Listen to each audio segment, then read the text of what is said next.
Welcome back to Gray Squadron Gaming. We're going to have an exciting painting video. This time I've already pre-built the Saber tank that Talk Mouse Games was so kind to pass over to me. And this time I went with little custom differences compared to the last one. Like for example, I have the missile pod doors closed on both, so there's no missiles shooting out. I went with the beam turret instead of the twin laser turret. So that's what we're seeing here. And then I have, I wanted to keep the hatch open. I went back and forth with that, and we're gonna paint another clone because I think it looks really good with the clone up top. So he's gonna be primed differently and painted because he's gonna be, you know, a different color. I didn't want to have to deal with that. So I don't glue my turret, and everyone always asks. I keep it out because I like to be able to swivel it to the point where it's shooting. It's just something I like. It's nothing need to. A couple things about this build I will point out to people that it might be a little more difficult. Is a lot of parts in this thing don't actually have a fixed point. So in other words, these little flaps, it's just like little ball joints. So you can pivot these any way you want. So know that there's no correct setting for them. I think it looks correct when this is flat, but you can put any way you want. The other is underneath this place here, this plate, is a little bar that connects this whole strut here to the main tank's body. That's all that's connecting them. It's a little bitty bar inside there, right there. That's connecting everything. And I'm pointing that out for two facts. One, if you don't add glue to the top and bottom of that when you seal it, these things will flop. Every time you pick up the tank, these little legs will flop inwards and out, so they won't sit flat like this. So you got to make sure you glue both sides. I'd recommend putting it flat like this, and then adding a little bit more glue to the seam, so that way when it cures, it will sit nice and tight. Okay, so with that out of the way, let's get this baby primed up. Instead of showing you guys the priming stuff, I'm just gonna go prime them up and come back with the primed, because we already went over that in the clone. I will show you guys the process of the clone juice and stuff onto the clone himself this time. That won't get cut again, I promise. And before we go any farther though, we always do giveaways with all our videos. So real quick, giveaways still going on are these awesome foil cards. We've got Vader, we've got Grievous, we've got Obi-Wan Kenobi, and we've got Luke Skywalker command cards. Then we have the Land Speeder, which these unit cards are foiled on the back side. So there's the Land Speeder. There's the Dark Troopers, they look great in the back. There's the Droideka, that's the top 4 one, but you get the idea. There's the Fluttercraft and the regular Droideka, not top 4. So if you're interested in those, comment below. Otherwise, let's get this thing painted so we can go with my Republic Army a lot better. Okay, so here we are, it's all primed up and ready to go. Primed it in a very light gray. I want this one to be a 212th theme tank. So I already have my 212th color mixed up, which I mixed up forever ago, and someone's gonna ask, what colors are in there? And I'm gonna try to remember as this video goes on. I wrote it down somewhere. But this is a little mix I mixed up. It's about half empty, which is a little sad. So that way all my 212th matched. But I did not glue this in. This is still free spinning. And we're gonna go ahead and do this. The first step is I'm gonna take a brush, and I'm gonna start with a cool gray from AMP Paints. And we're gonna get a little bit on the brush here. And then once I do, I'm gonna take a paper towel, and I'm just gonna start. I want most of it off. So this is gonna be a dry brush. So those are no dry brushes. It's when you get a whole bunch of paint in your brush, you work it into the brush, and then we want to rub the majority of it off, which sounds funny.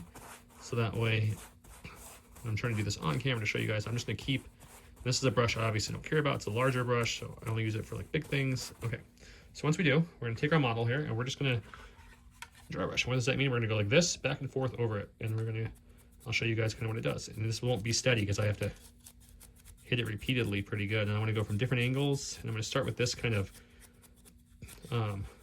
called the treads, the hover treads, if you will. I'm going to come from different sides, different angles. I want to give it some personality. We're going to do this a couple different colors as we go. We're not going to do it just this one and call it done. So at first it's going to look kind of weird. It's going to be like, oh, this doesn't look too great. And then it will start looking more and more like we want it to the more we do with it. But it's going to make it so it's not just solid light gray or like almost like a whitish color that I have it now. It's going to give it some character, going to give it some kind of grime look to it, some lived in universe. And we're just going to kind of go over it all. We want to get it from all different angles. I like to dry brush it different ways. So front, side, back, top, bottom. Get the edges really good too, because you can always see the edges really good. And so I'm going to kind of work it on all the edges now. And this is what we're looking at so far. So there's completely clean. There's what we dry brushed. It's not a big difference because the color I went with is subtle, but you can see, you're kind of seeing that kind of like dirt markings kind of working in there. You can see it there and there and there, versus this side, which is completely clean, right? So let me get a better close-up here. So this is clear. This has that dry brushing worked in it. So we're gonna keep doing that. So I'm gonna get a little bit more paint on my brush, and I'm gonna go ahead and do it to the other side too, and then I'll come back and kind of show you what that looks like and what the next step past that is. Okay, and we're back after I did the full dry brush of the cool gray over the whole entire model, except for maybe the barrels I didn't do because I'm gonna paint them a solid color. But let's switch lenses here to show you a kind of a detailed look. So we got kind of we get grime building up much more on the raised surfaces. The flat surfaces are pretty clean, so we'll add, of course, dirt and chipping and stuff later, but we have a nice tonal diff, so it's not just that really nice clean. And I think I'm going to push this one more time. So see, I went a little heavier around the guns on purpose. I dry brushed them a little heavier because I wanted that to look like it's got more, you know, dirt from the gears and stuff. I went a little heavier on the bottom parts underneath here as well, which is hard to show right there. But yeah, that's it. That's the step one of dry brushing. The next thing I'm going to do is I'm going to do another dry brush. And this time I'm going to go ahead and instead of doing just cool gray, I'm going to go up a notch, which looks like we're going to do this warm gray to give a couple different variations. As you can see, these colors are very close, but this one is definitely warmer and this one's cooler. So I'm gonna go do this. I'm gonna dry brush the exact same way. I probably will go a little bit lighter overall and not so heavy on some of the raised surfaces. But yeah, that's our next step. So let me do that and I'll come back and show you what that looks like. Okay, here we are. I got this whole side done, most of the top, middle done. You can see some different variations. How I wanna show you is what I'm doing is I'm coming at the sides that would be closest to the dirt and giving them the second color, the slightly darker gray, a heavier dry brush. I'm coming at it from multiple angles and kind of building it. I'm also going to build up my darkness around these vents too a little bit more. So I'm going to dry brush here a little bit harder than I would over here. These flat surfaces will get a little grazing, but nothing crazy. The sides, same thing. I want to build it up a little bit more, so the sides would be getting most of the dirt. And we're going to also color this. We're going to add some weathering later too for more of like a geonosis dirt. And then around here on the engines, just to show a little bit what I'm doing, where I'm going to go heavier with the dry brush, where I'm going to add a little bit more of this darker color. It's right on the engines, right on the back ports, a little bit from more the bottom here. And we're gonna, well, that's it. So now to kind of show what we're looking at right now, put that down for a second. So here's what we got. So we're starting to get that kind of weathering, that torn, a little heavier on this spot than I probably wanted it. Same with here, but that's okay. We're gonna do some color markings to 2/12, and that will kind of cover that up. And then you may be asking, well, why are you doing all this weathering and stuff before you do the 2/12 marking? Because don't worry, I'm going to add some chipping effects and some other weathering things. Probably some kind of like a terracotta / maybe a little bit of brown mix in there to add some weathering from the geonosis sand that would kick up. This is just more for the metal work. So that's what we're looking at first. Like I say, when people are painting a bigger project, you guys got to trust the process and kind of go with it. We're going to add a lot more detail still, but that's my first couple steps. Next thing I'm going to do is I'm probably going to start doing the 2/12 coloring. So let me get this done and make sure I got all the areas I want to touch before I rinse off my dry brush, and then we'll come back and show you some 2/12 coloring marks. Okay, we got my 2/12. This is a mixture of red leather, a hint of that, orange leather, and then a bright orange from Vallejo. Unfortunately, I would show you the paints, but a lot of these paints I don't own anymore, so it'll be interesting when it comes time to color match that, but you can use any 2/12. It's kind of an orangish brown kind of hue to it. So we're gonna get some orange on the brush here. And I'm gonna start deciding what I want to mark it. And the first thing I'm gonna start with these missile pods, I think. So what we're gonna do is we're going to zoom in a little bit so you guys can see better. And then I'm gonna keep this kind of flat on the ground to work with it. I'm just gonna paint my markings. So I'm gonna kind of follow some of these natural lines we have here. And what I mean by that is like you have this natural cutout here. So I'm gonna use that as a guide to kind of start marking this up, and we're just going to kind of, and it's your miniature, keep that in mind. You can paint it any way you want, add any colors you want. I used to get yelled at a lot when we first started the channel that my 212th wasn't correct, and it wasn't. It was a brighter orange, they're right. And it didn't bother me for a while, but it started bothering me, so I remixed the 212th that was more correct once I got better at painting, and I went through and I mixed that big bottle completely full, and I repainted over everything I painted at 2/12 to get the correct color.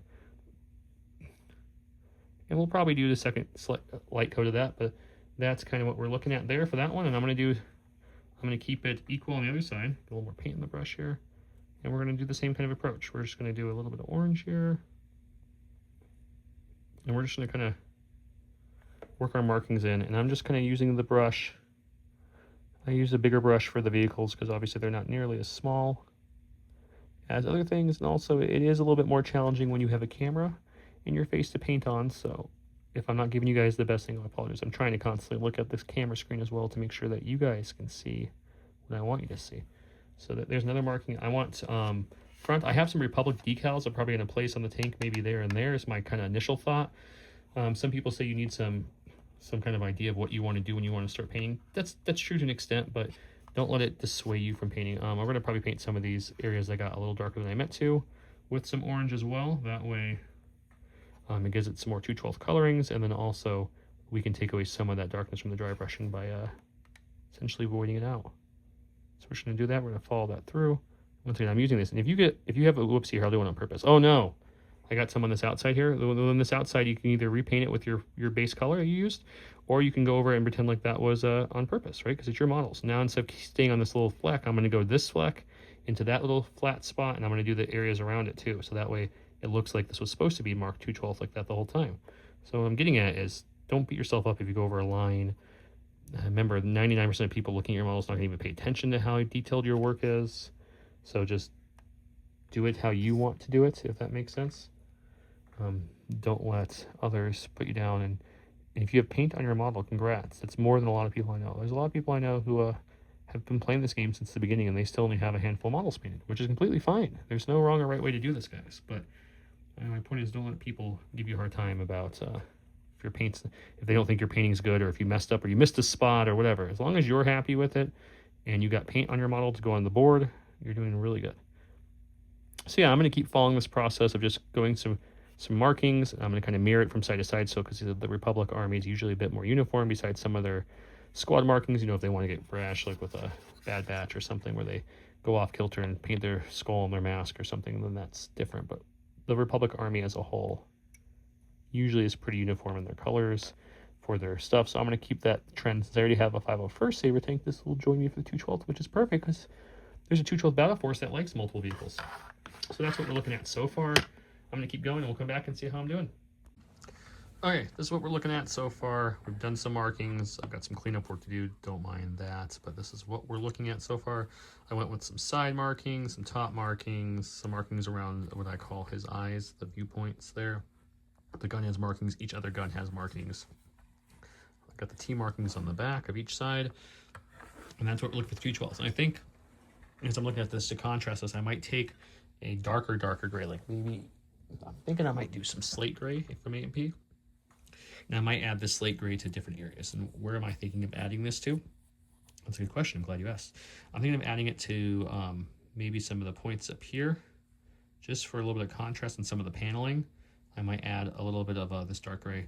I'm going to do a little test surface on it and see if I like it. And if so, I'll do it. If not, I'm just going to weather it up more. It definitely needs some more contrast. We're still going to do all the guns are going to be like a darker black gray. That will give it some, break it up. The viewports, I'm going to have them glow probably, I don't know, maybe a red or something. Look like the lights inside are on with some red lights. And then we'll do some more paneling. I might throw some more 2/12 here. I haven't decided what color I want to do there. And I'll go from there. But we did the hatch as well in the back there. So we're making progress. And yeah, right now we're just doing markings. So I'm not showing you all my paint because I'm just going like this, painting. But yeah, that's the next step. So next step is to any other color markings you want to do before weathering.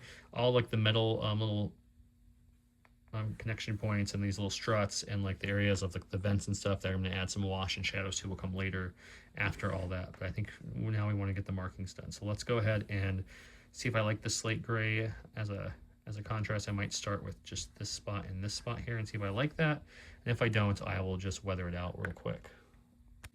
Okay, we're back. We did not like the slate gray, so I redid the color and re-weathered this spot. Looks much better. But we did go ahead and add our black to the guns, which gives a nice contrast to like the little struts on the side there, the antennas, just to give it some color difference here before we start the weathering. I think what I want to do next now is I'm going to add the wash to all these.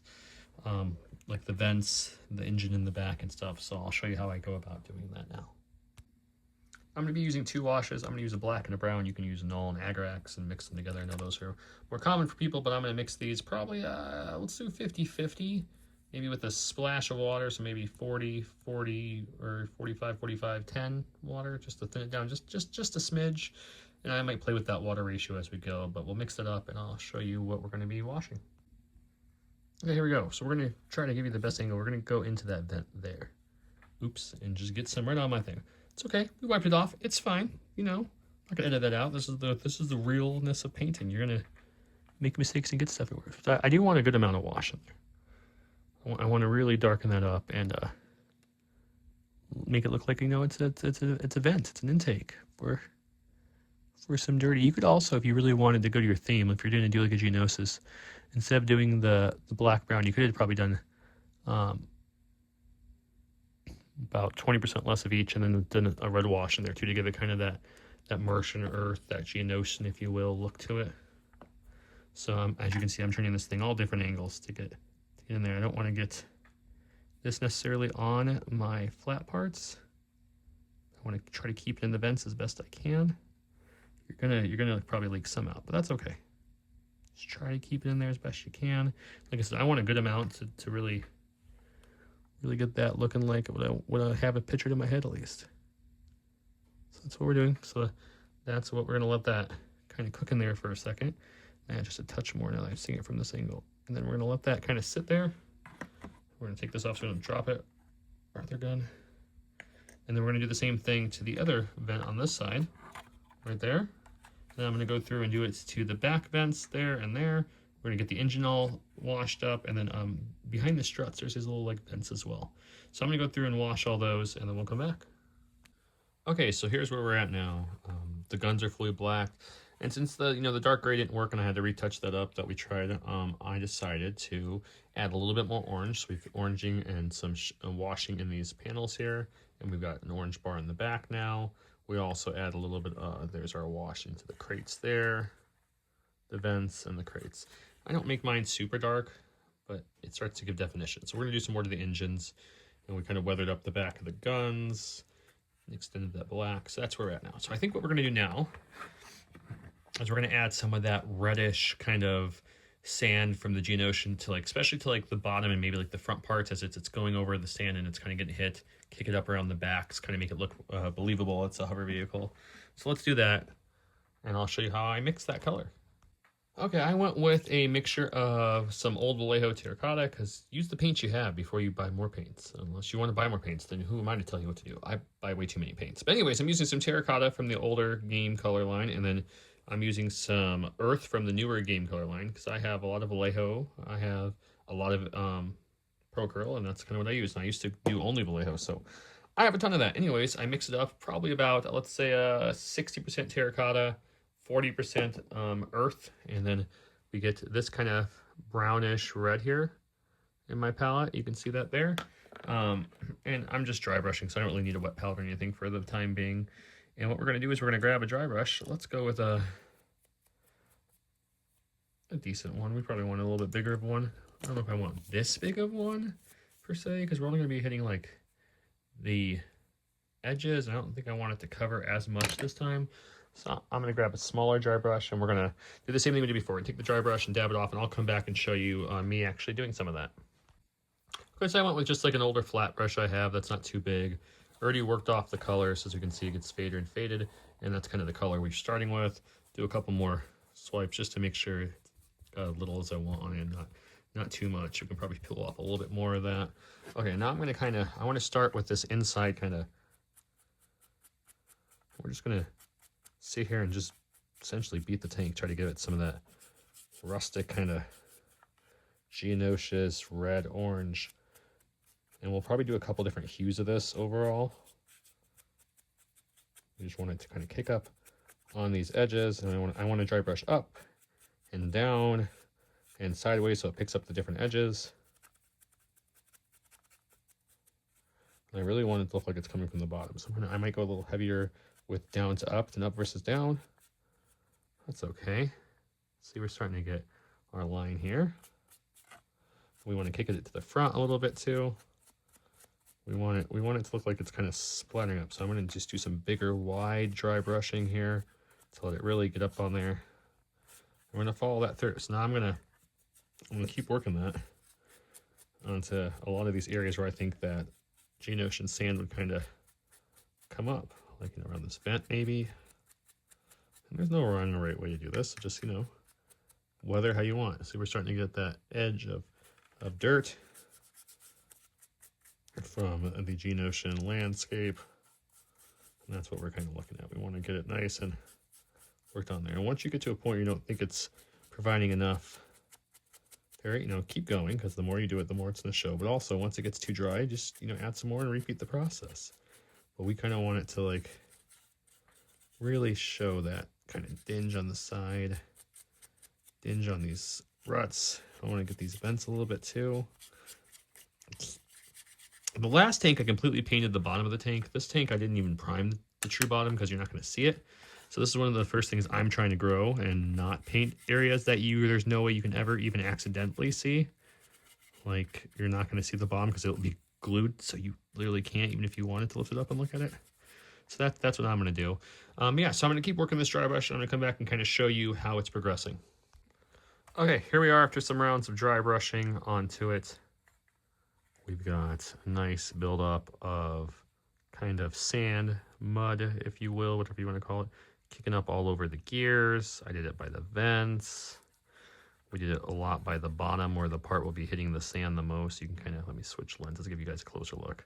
You can kind of see the sand and the dry brushing kicking up and kind of hitting the undercarriage and kind of coming up into the vents. I did that all the way around. So I focus on things closest to ground level. But, you know, this thing can move. It can go pretty fast. So I wanted to make sure I got the front grill area more heavy, and then the sand kind of scuffing up the front of the paint and kind of blasting up the sides. So that's where we're at currently with small. Now I think what I want to do next is I think I'm going to do another coat of dry brushing, a lighter one, except for I'm going to just put a little bit of orange into that mixture just to give it a little bit more of that G-Notion flair. And we're going to kind of just go a little bit to give it different layers of color and grime. Okay, into that mixture of terracotta and earth, I added a good amount of hot orange and mixed it up, because hot orange and browns kind of start to blend. And it's the same color palette, just more orange, if you will. Like, you can see I left this part here so you can see the original color, and then right next to it is the more orange version. So I'm going to go through and dry brush this the same way, just not as heavily. We're going to go a little lighter, more towards the bottoms, not so much coming up, just to give it some tonal shifts with the sand coloring. Okay, so we added some oranges, so now you're seeing, you know, it all starts to blend, but you're seeing some of the weathering I did first with the two different tones of gray there and there and there. And then you're seeing the red kind of hues. You're seeing the orange hues on top of that. And you're seeing it really nice on this strip, kind of almost giving it a rusted look. You got some reds and some oranges on there. But yeah, I did all along the bottom side. I did it kind of coming up from this angle here, which you can see kind of all that kind of sand coming in there. And I just kind of did this and dry brushed where I wanted it. You can see some nice orange hues there. And we did that all around the very bottoms and backs. And just by like the edges of the vents, throw back here to show you a little bit of the back side. Same thing, we hit these backs. We wanted these to be a little harder because these are kind of low to the ground and they kind of hang, and we got some kicking up from underneath the carriage and sliding up to the engines. But yeah, so I think that's gonna look for the G-Notion weathering for now. I might add just a touch more, just like, I'm gonna call it quick dry brush, just like this. I have a little bit of paint left on my thing, and I think I'm just gonna kick some up to some of the other flats, and I have very little left on this brush after dry brushing. We're just gonna try to give it some random character to different spots, and I kind of wanted to show this because there's no art or there's no science for this. This is just kind of what you like and how it looks. So we're just gonna kind of smear some into these flat sides so this white vehicle doesn't look so white essentially. So we're just gonna kick it up a little bit around the sides just to give it some color. And then what did that do? Well, we just gave it some, like, say you get a nice little sand purge there, and it just kind of dirties it up a little bit. And that's it. And just kind of give it a little bit of a mess. And so the weathering's done. Now I'm going to go ahead and we're going to take a sponge, like one here that I have cut out and I've used before. It's a piece of sponge I got from a store, and I just cut pieces off and dab with it. We're going to take this and we're going to put a little bit of the original white, and we're going to use that, it's not even white, it's the gray primer. I'm just going to use a little bit of this, put this on here, and I'm going to go ahead and just add some chipping to the paints and the oranges and such to give it some more weathering effects. So I'll get that poured out and I'll show you how I do that. Okay, so I dab this in paint, and then I do the same kind of thing I do for a dry brush. I just have a piece of a wood cardboard that came in the divider for the box of the tank, and I want to do it to the point where I'm pushing it and it's leaving some chips, but not, like, see how it's still leaving really, really thick chips? So I want to kind of get more of this paint off, and I'm going to keep doing that until I get to a point I like how it looks, which we're getting there. Okay, so So then once I have a spot where I like what it looks like with my sponge, I'm going to take it and I'm going to start adding chipping effects. We just kind of want to, I'm kind of focusing more on the orange than I am the white, or than the gray, but we do want to add some, because it will give it a nice, with all the weathering we added, it's going to seem like some of the paint's chipping off. So we want to just kind of dab it around in spots you'd expect the paint to wear, right?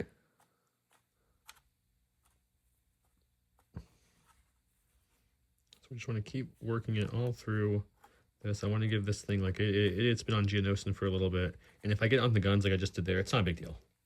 I'll go through and I'm gonna dry brush the metal on the guns anyways and add a little bit more black, so I'm not worried about making a couple of O's here and there. We'll fix it. We have the power. So we just want to keep going, adding some chipping here and there to give it some real world look to it. We just want to make sure that we're kind of not focusing or not missing some spots, so that way some spots look completely pristine while others look very worn enough. And then once the sponge gets to a point where you're not getting enough chips that you want to see, we can always re-dip the sponge and go through that process again of dabbing some off and getting to a point where the chips, this is a lower one, so I wouldn't mind adding a little bit more than I normally would there. See, we got some nice chipping happening there. And I'm gonna go through and I'm gonna keep doing that. Okay, so here's close-ups of some of the chipping work that we did on camera and how I carried it through the rest of the model, just to give it some more real life wear to it. You can add this or not add this. You can add this lighter or heavier to your likings. I tried to focus on my orange areas and really kind of just make them look like the paint's been chipped. They've been through some stuff. You know, there we go. You don't have to add a lot. Like, I could probably add a little bit more here if I wanted to, just on this little side panel, but it doesn't have to. This side panel is a little heavier, and that's where it shouldn't be even, right? So kind of giving you the full look of what we're at so far. This is her so far. And I think our next step is going to be to put this model down and start working on the driver real quick while I'm debating what else I want to add to this besides some dry brushing of some gunmetal onto some of these guns and retouching up the black on this guns, and then deciding what else I want to do. But and then we have to do the engine glow and stuff. I always like to give it a little bit of a little glow in there to make it look like the engine's really firing. So let's go to the clone trooper now. Okay, for those who watched my how to paint clones, we did the ARFs. One part of the video got cut because of, I don't know, something happened, the video got corrupted. But this is my clone juice. I mix up every once in a while and fill it up. It is roughly about 60% your black wash here. The Nuln Oil works. I think this one is Nuln Oil. Or you can use the Pro Acryl black wash or any black wash you want. But it's 60% that and about 40% water. Sometimes 50-50. This one's a 50-50 mix, and that's a little lighter, a little less there. What I do is I give this a good shake, and we take this, open this pot up, and this is one of the few things I like pots for, so I can work right out of it versus you know, using some droppers, and which is usually my preference with most other paints. So we're gonna get a whole bunch on this brush. We want to get it healthy. We don't want to use a really nice brush for this process. Let me switch the camera so you guys can see what I'm doing here. There we go. And we're just gonna cover the whole entire model in what I call clone juice, which again is that 50-50 mix of water. You can use medium. I've used medium before instead of water if you prefer. We want to coat his whole entire body. And you can be heavy because we're going to pull some excess off here in a minute. So just go as heavy as you want with this. There's not a wrong answer until we get to the part where we're going to clean it up a little bit. But the more important thing is you want to make sure you cover the whole model. You don't want to like leave part of his arm off because then it'll make the armor look like it's different colors. You want to make sure you get a whole bunch in the visor area because we're going to use that to kind of wet pull some of the black contrast paint in there to give it that shading. And we use a lot of that to get the joints as well, the wet blending. Okay, so once we have the whole model covered, and we're confident we have the whole model covered, just look over it. I'm gonna use a paper towel and get some of this off my brush, and I'm gonna go through to the flat parts there, like right there. It's got really heavy, and I'm gonna wick some of that contrast off, and I'm gonna use a paper towel to dab it. We want it heavy in the joints and lighter on the flats. That's what we want. Same with the helmet. We definitely don't want a whole bunch in the helmet. And this is obviously not super nice to your brush the way I'm using it, so that's why we're using an older, crappier brush. But yeah, we just keep making sure that any of the flat parts that we wouldn't want to see a lot of darkness on, we're gonna pull it off. He is a little bit cooler since he's got, like, you know, the driver armor with all the holes and everything. We want to keep it in those holes, but we want to pull off the flats. Okay, so once we have that guy looking like this, what we do next is you can do a thinned out black paint if you want. I've done it that way. My favorite though is to take black contrast, and I like the darker one, the Black Legion over the Black Templar. And we're going to use this, and I'm going to show you how we do this again. This is going to be very much familiar to the how to paint clone video. Okay, same idea. We're going to get some black paint from the contrast pot right on my brush here. And we're going to hit spots that you would expect there to be darkness, right? So like, for example, right here in his joint. And since it's all wet with a whole bunch of clone juice, we just have to touch here and it will kind of wick the black paint off on my brush. And I don't have to push very hard, and I push very lightly. And if it's not coming off, then that just means you need more clone juice in those joints. And what it does is it helps keep, and I want to show you that, helps keep the contrast. Let's see if I can get a better focus here. In that joint, and it doesn't have it come out in the armor. You will still have some spill out here and there, and you just got to touch it up and take your time and go slow, but it really does help you move the paint around. You can use the fluid that's already in there to kind of move your thing around. And then for this clone, know that he's going to be in a hatch, so like if we get some on the legs a little bit, probably not going to be the big deal because you're not going to see it. So, you know, pick your battles. So this is not going to be one of them. So we're just going to keep working this black into all his joints, into the visor, same exact way we're doing these joints. Hopefully you guys can see how as I tap into this wet area, it pulls the black off my brush and keeps it in the joints, which is really nice. So we're going to keep doing that all the way, all his joints, adding more black where we need to. And then I'm going to do his visor, and we'll come back and I'll show you what it looks like. Okay, so we went ahead and we put the black in his visor there. We got the black in all his joints. We do have some spill out kind of on the shoulder pads there and there, which is fine because we're gonna probably gonna color those 2/12 anyways. And we did his hands, like his gloves, not the armor part, but his glove part, if you will, and the connectors that go into the turret. Because again, we're gonna push this into a turret, so you're not gonna really see those, even though I did them. We're gonna add some orange coloring to his, probably his shoulders and some of his helmet stripe and stuff, and I'll show how I'm doing that.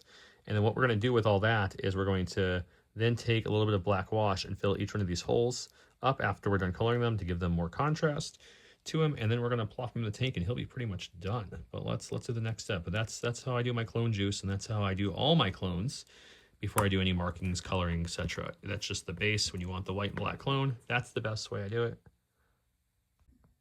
Okay, here we are after doing his 212 markings. I decided to go with both shoulders, the back of his head, the top of his head, and to the front, the whole like kind of modeled in row, if you will, his chest piece, and just a little bit on his belt. You probably won't see with the gunner, but I wanted to put it there. So all I did was 2 coats of my 212th mix, which I showed you guys earlier. This little bottle of mix I made that matches all my other 212ths. I'm trying to keep the colors in the army correct. And then we'll go through here, and I'm going to just add a little bit of wash to each hole. And I'll show you that how I do that as well. And then we'll go back to the tank and finish her up. Okay, we're going to use just a little bit of non oil for this. I'm just going to get a little bit on a nice small brush. And we're going to go slow. And if we get a little bit on the orange, it's not a big deal. We'll just do another thin layer of orange over any of the part that we leak out. But we're just going to take a little bit and put each little dot of non oil into the hole to fill it. So usually you get a nice little bead of the wash, and you just kind of tap the tip of your brush into each hole just slightly. It's get this on camera, but probably is the point what you guys would like to see more than my fingers. Okay, so if we go in just with the tip of the brush and just push it there for a second, the solution will follow your brush and go in there. And if you need more because you didn't put enough, you just do it again and do that same exact process. And that will get it so that way you're going into just those holes and you're not really getting any on the actual orange. You don't want to get too much, like that was way too much there on your brush. There we go. See, now we're filling up the holes. And we're just going to keep doing that over and over and over until all the holes on his chest and his arms are filled. Okay, next we're going to use some chainmail metallic. You could also use dark gunmetal. I go back and forth which one I like better if I'm being honest on guns. But we go ahead and we have our guns, and we're gonna add just some light dry brushing. I've already put the paint on my brush here, and I've rubbed it all off like I showed you, like we're supposed to. So now I'm just gonna take this and I'm just gonna kind of start dry brushing this a little bit and giving it some definition, but not overloading it with too much metal. We want to keep that black look. We just want to give it some metallic shine, right? It doesn't need to be a lot. We don't want it to go too powerful. So there. So we got some shine, we got some black definition. I might take a couple drops into these little like grooves in here. I think it might look good with just a little bit of wash, just a couple drops of wash. I could also add just a little bit of shine, which I'm going to, on the extreme edges of this little shield from the Clone Trooper, just to give it kind of like a metallic kind of glint and glisten on the edges here. I'm gonna do it to the back to keep it uniform.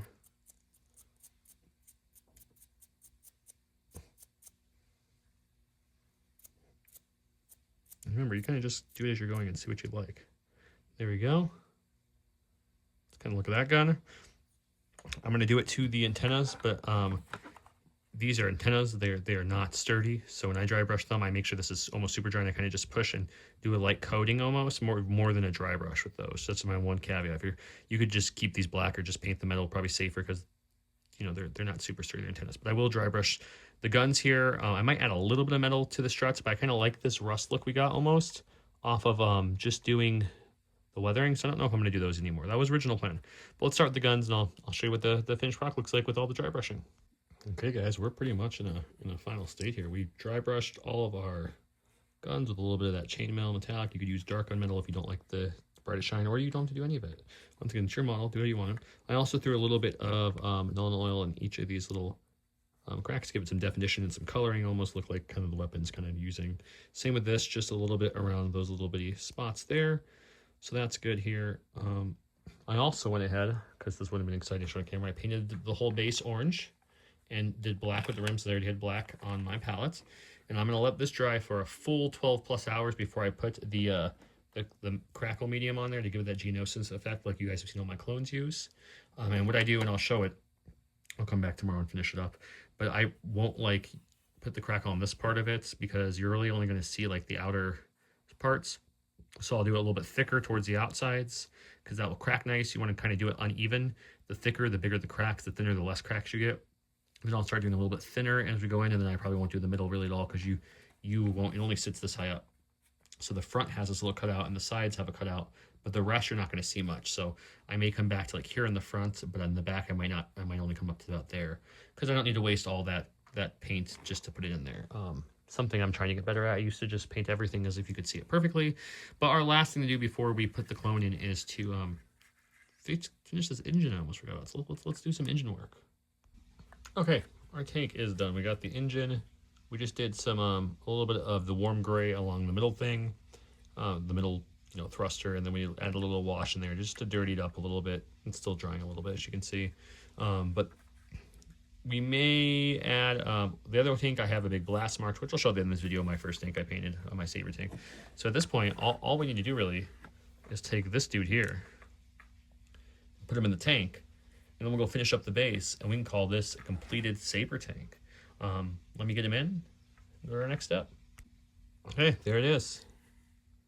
He's ready to go. As you can see, all of his wash areas with the little circles I put the wash in there came out really nice. It really pops. Like I said, you can't really see his legs or even his waist very good in there, even with the rotating. The fun thing is, you don't have to glue him in there. He fits in there so tight with the pegs on the bottom and his hands in the little connector there that he's not going anywhere, and it's a very, very tight fit. You can glue him if you want to, but since I painted him separately, so that's what our Saber tank looks like, fully painted up now. I am very happy with it. There's many other things I could do to upscale this and do a little more. I could do some more bow damage, some giant blast marks like my other tank. I could add some more variation to the color. I can weather some more. I could add some rust effects. I could do a ton of different things still with this. So you got to paint your tank and your models to where you're comfortable painting. I obviously added some metal shines to all the clips and clamps that you see, like all the little attachments around as well. I did that little detail. Add a little bit more of the sand weathering. I had some left. I did a little bit more dry brushing heavier on the back side here to kind of show off that look to it. I wanted this one to be more worn, more Geonosians themed, so you can see the sand coming through. on like the tank and the dirt and the grime and the rust and the metal kind of glistening on the struts. Yeah, so the next thing we're going to do, and it's the last thing we're going to do, is we're going to glue our thing on. Now, this is one cautionary tale. If you glue it on in the center there, this is just looking out for you guys. If you glue it on the center, how that's going to look when he's riding is he's going to hang, there it is, that's the center. So he hangs way over the front, and if we look, not very much over the back. So you don't want that. So I'd recommend taking this and putting it to about there. So now he'll sit, let me see if I can show you guys how he'll sit. He'll sit like that. So you want this either the point just so you can't see it. I'm gonna call this little triangle, this top portion. You want it so you just either can't see it or just a hair back, and that will give you a little bit more even distribution of the overhang from the front and from the back. So you know it'll kind of look like this from the side view, versus if you put it in the middle, it's gonna look like this, where the front's gonna be really, really sticking out there. It's up to you how you want to place it. That's just my personal opinion. So yeah, I'm gonna glue this on here, let this dry overnight, and then I will add the texture. We'll come back tomorrow, finish up the texture, and get this tank ready for the channel. Okay, the base has now dried for over 24 hours, so we can now apply our, I use Martian Iron Earth, and I use the orange base under here, so that way the cracks kind of give it, on top of the red glow, it gives it a nice orange see-through. And if you've seen any of my clones on the channel, you'll know what I'm talking about, but it makes it look very Geonosians to me. I used to try dry brushing after this, which you can still do to give it a little bit of that orange effect, but I like the under orange more than I like the dry brush orange, so that's kind of how I went. And since this is a giant base, we're gonna unfortunately use a lot of this to get the effect.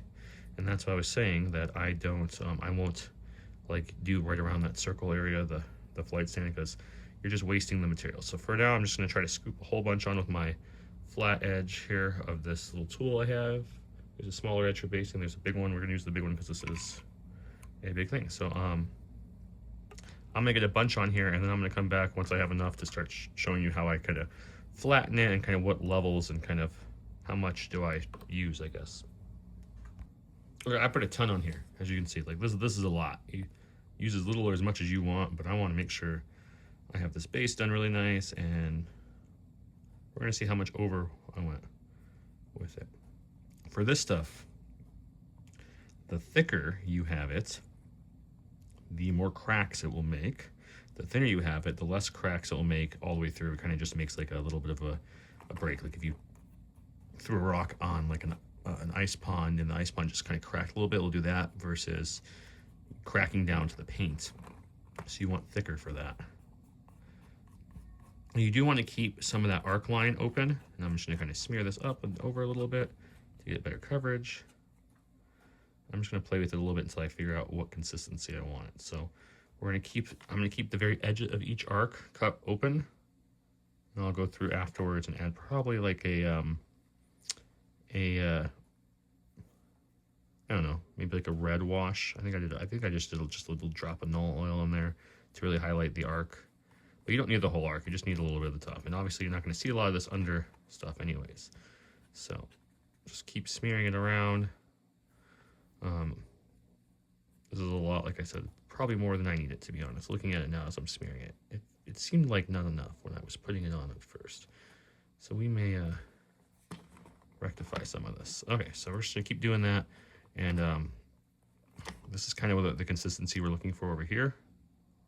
And I need to free up that arc a little bit now too, because I covered it attached. So we're just gonna use this thinner end of this brush to kind of put into the arc and push it back to kind of, so we can see the arc. I'll rub some of this off in some of this dry area, and I'm gonna do it again. So the arc is visible, and there's the arc. So we don't need to keep covering it up to make sure you can see it. And we do want to cover near it because we don't want to show too much of that base. That's not what we're trying to do. Okay, so this is kind of what we're looking for. We want it kind of not uniform, but we do want a nice thick coverage here.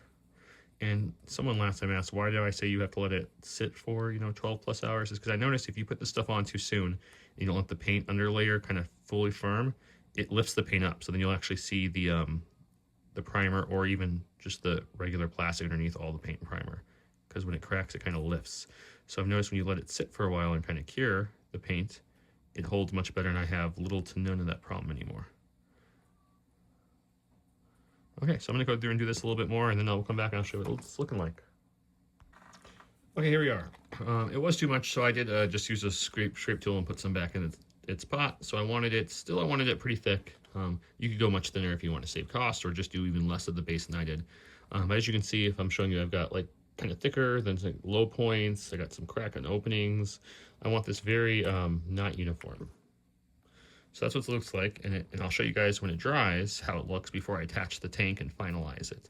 As for my placement of glue, I did pretty good of the up, but I was just a smidge to the left, but that's okay. It's gonna look great on there. So let that dry. I have some B1 parts and stuff that